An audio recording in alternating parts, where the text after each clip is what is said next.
Glorieta de Bécquer. Parque de María Luisa, en Sevilla. Situación a la entrada del parque por su acceso principal de la avenida de Isabel la Católica. A unos 50 metros de dicha entrada está la avenida de Gustavo Adolfo Bécquer. Nada más acercarse a ella se divisa el monumento. La glorieta es de forma circular. Hay un conjunto escultórico que abraza e integra un enorme taxodio, un árbol que crece continuamente, puede llegar a una altura de 45 metros, vivir más de 300 años y con una circunferencia de tronco de 12 metros. Sus raíces tienen unas excrescencias en forma de conos huecos que sirven de colmenas. Las hojas tienen entre 10 y 15 milímetros. Se le llama ciprés de los pantanos. Es un árbol oriundo de América del Norte. Los hay de varias especies. Se cultiva en jardines de España. El de la glorieta se plantó en 1850. Algunos dicen que fue en 1870. La sombra del taxodio cubre todo el recinto. El conjunto escultórico se monta en una planta octogonal, que está subida, a su vez, a una pequeña grada en forma de círculo. El busto del poeta sevillano Gustavo Adolfo Bécquer, a quien se dedica el monumento, está en la parte superior de un elevado pedestal.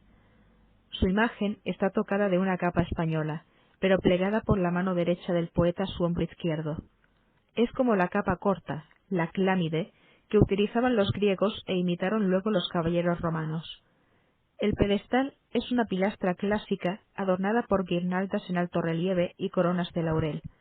Se indica el nombre de Bécquer y abajo los años de su nacimiento y muerte, 1836-1870. El aspecto es de un hombre mucho más viejo de lo que nunca llegó a ser. Llegó a 34 años solamente. En una de sus rimas decía, al notar húmeda su almohada, sin saber lo que había soñado: triste es el sueño que lágrimas arranca, pero tengo en mi tristeza una alegría, sé que aún me quedan lágrimas.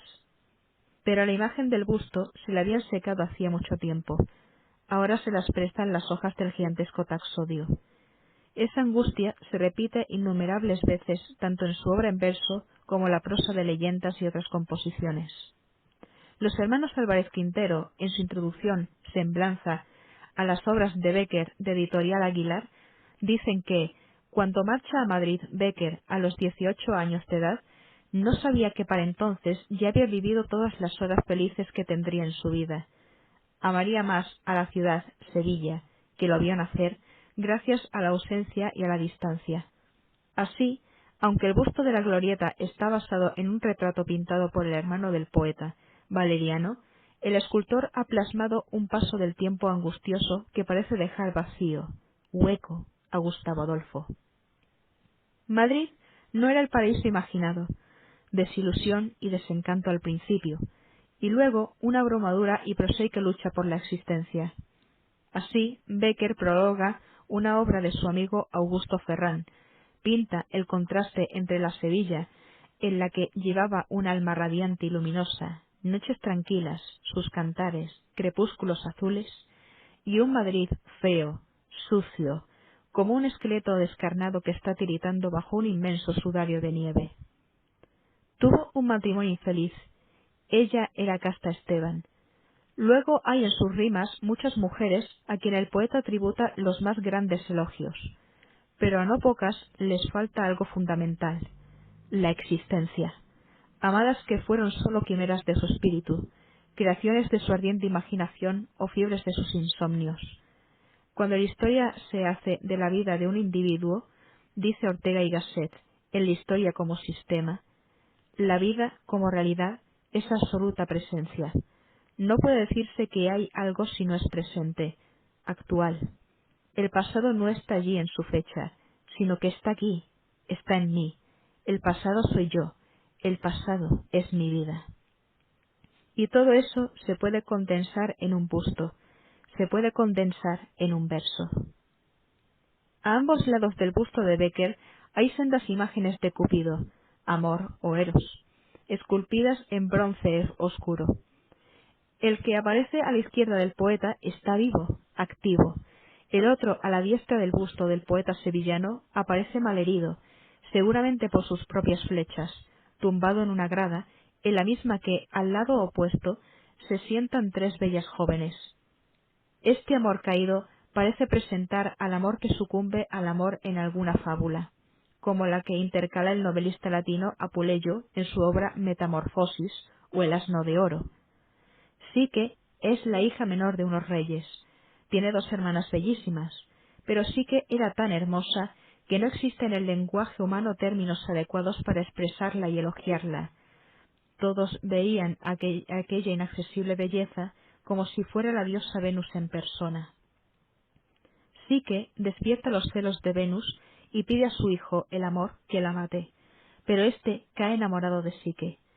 Venus los separa, hace a la bella sufrir toda clase de penalidades, pero al fin Psique triunfa de las pruebas a las que se la somete y es admitido en el cielo, unida al amor.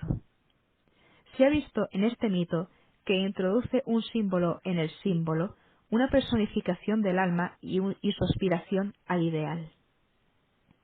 Contrasta el tono oscuro de los amores con el grupo, esculpido en mármol blanco, de tres bellas jóvenes de tamaño natural que algunos confunden con las tres gracias, pero las estatuas de la glorieta no reúnen las características de las gracias, desde sus representaciones en la antigüedad hasta las más recientes.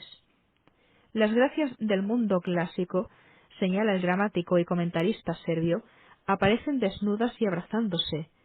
Una nos muestra la espalda y dos miran hacia nosotros.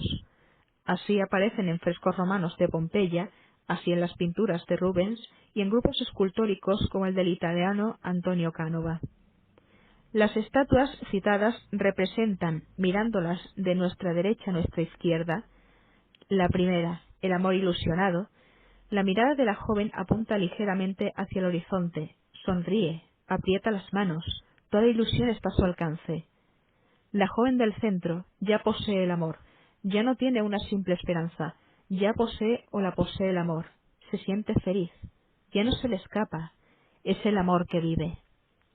La tercera joven ya no mira al horizonte como la primera, ni al cielo como la del centro.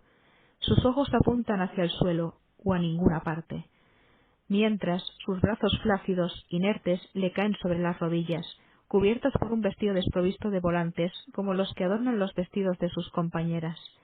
Sus manos, desvaídas, apenas pueden sostener unos pétalos marchitos o unas hojas muertas. Este es el amor que muere. Este grupo ha quedado como modelo de escultura romántica, en que, a detalles propiamente románticos, se le combinan otros costumbristas, neoclásicos, modernistas e impresionistas. Lo más expresivo, el lenguaje de las manos, más que los rostros. La inspiración del grupo de estas jóvenes está en la rima 10 del libro de los Corriones de Bécquer. Átomos que palpitan, tierra alborozada, equivale al amor ilusionado. Olas de armonía, rumor de besos, batir de alas, amor poseído. Mis párpados se cierran. ¿Qué sucede? Es el amor que pasa. Equivale al amor perdido. En la tercera de las tituladas Cartas de Cemicelda podemos ver sintetizadas las tres actitudes plasmadas en el grupo escultórico, pero en las tres concretadas en el propio Bécquer. Pasa por los tres estados, pero en forma decreciente: contentarse, conformarse y resignarse.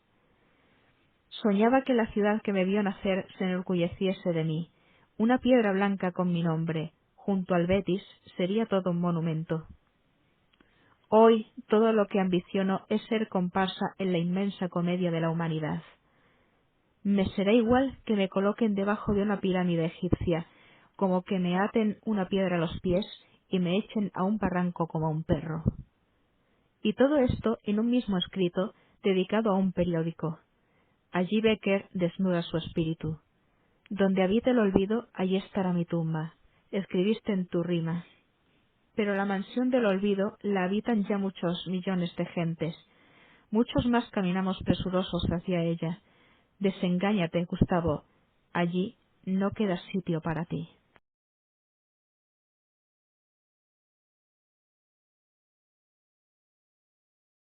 Como ya había mencionado al principio, el lugar de la memoria es el Parque de María Luisa, de Sevilla. Está ubicado en el distrito sur de la ciudad. Lo flanquean las avenidas de la Borbolla, de Portugal, de María Luisa y de las Delicias. Lo atraviesa la avenida de Isabel la Católica, ante la Plaza de España. Tiene una extensión de entre 34 y 40 hectáreas, según las zonas que se dan por integradas.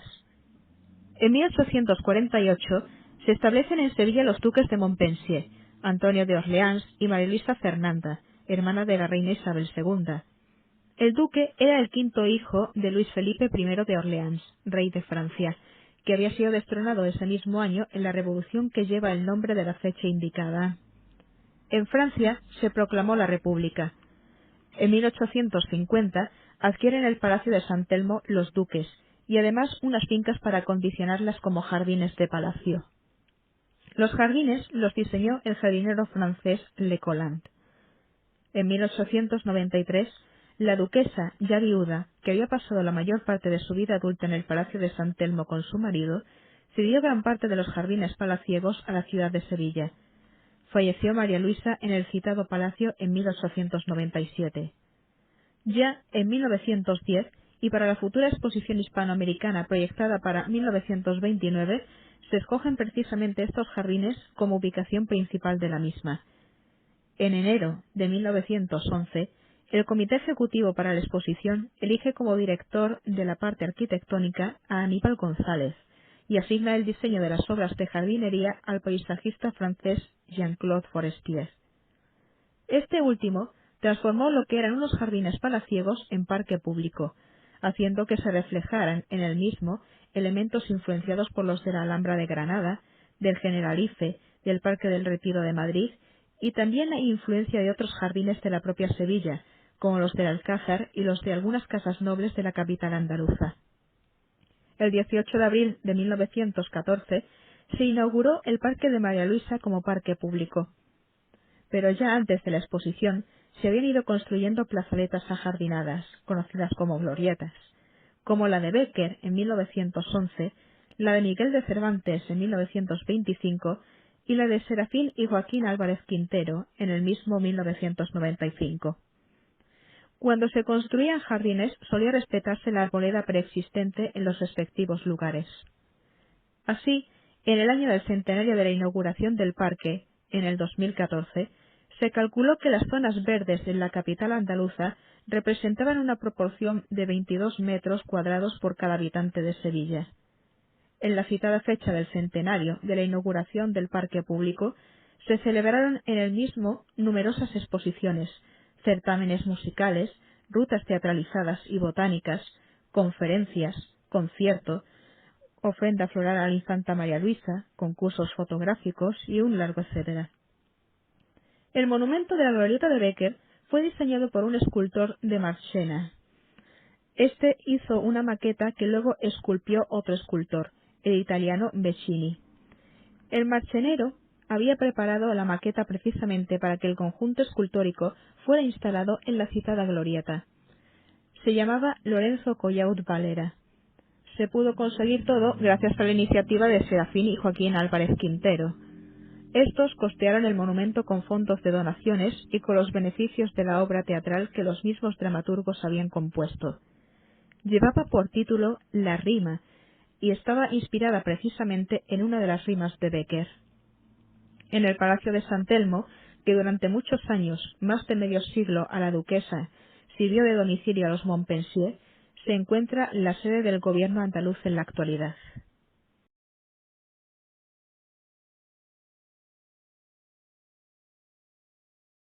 En 1846, fecha en que Bécquer cumple 10 años, se casa Isabel II, que cumplía 16 el mismo día de su boda, con su primo Francisco de Asís.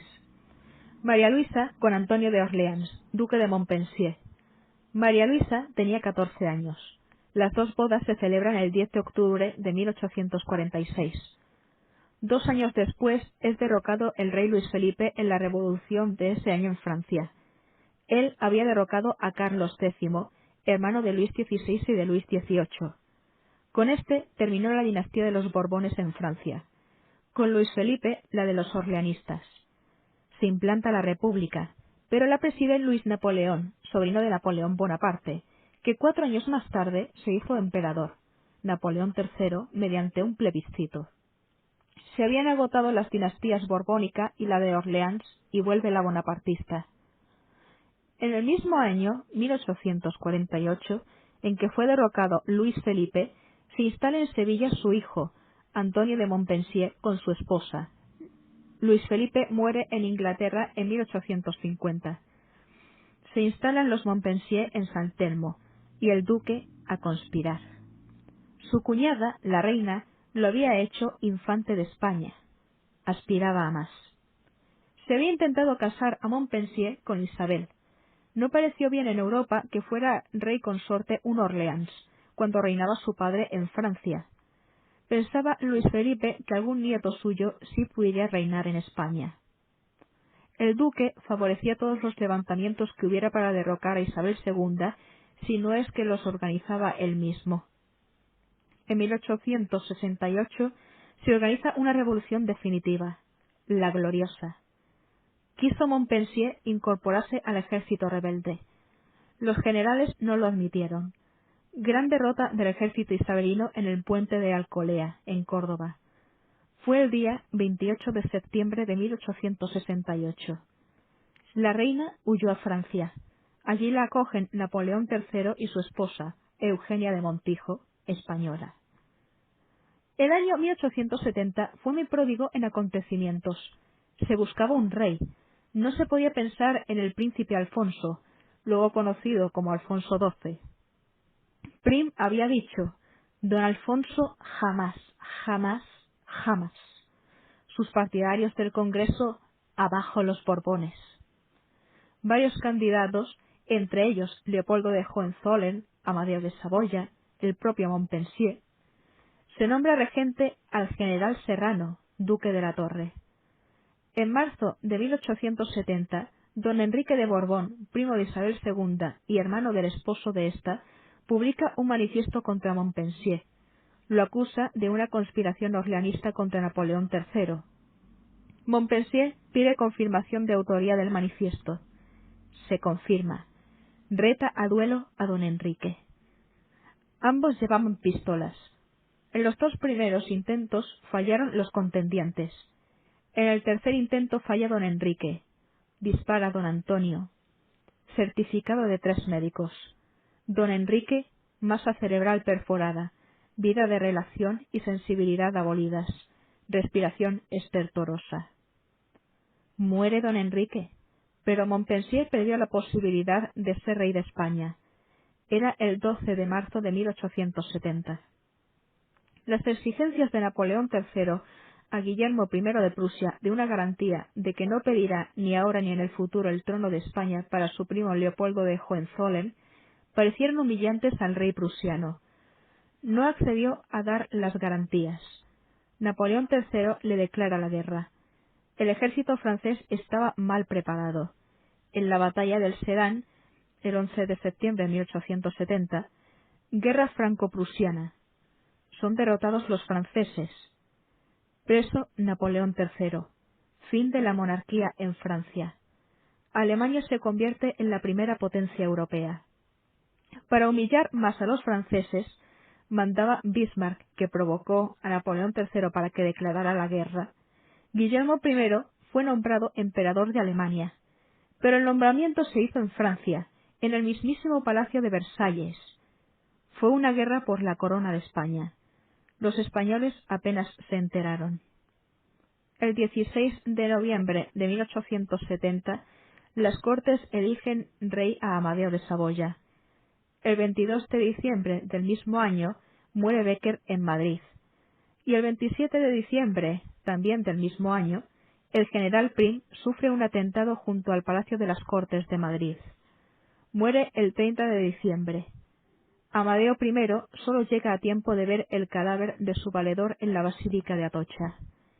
El general Serrano, obligado a callar un tiempo por la oposición que había en las Cortes, dijo: «Yo, al llegar a Madrid, me hubiera limitado a quitar la corona de las sienes de Isabel II y lo hubiera colocado en las de María Luisa. Se hubieran ahorrado muchas fatigas».